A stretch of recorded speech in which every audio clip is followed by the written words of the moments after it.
I've been attached with the feeling of waking up with you by my side.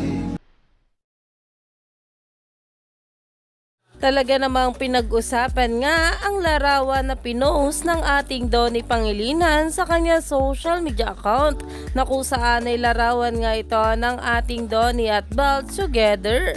At talaga namang may pahiwatig na nga itong ating Donnie na magkasama sila ngayong Christmas ng ating Belle. At sobra na rin siguro namimiss ng ating Donato ang kanyang Tink.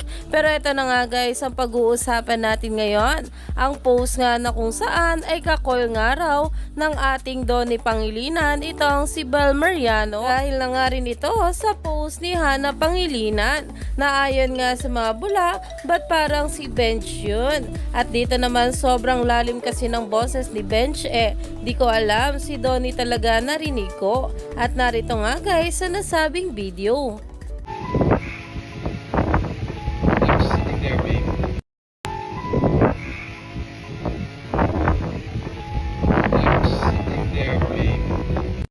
Pero kahit sino pa nga ito ay talagang alam naman natin na hindi talaga nawawala na magtawagan ito ang ating Donnie at Belle. Lalong lalo pa at talaga namang sanay na nga silang palaging magkasama. Kaya naman kapag nalalayo nga ay talaga namang palagi nga rin silang magkausap. Kaya hindi na nga mawawala na talagang tatawagan talaga ng ating Donnie itong ating Belle kahit nasa bakasyon siya.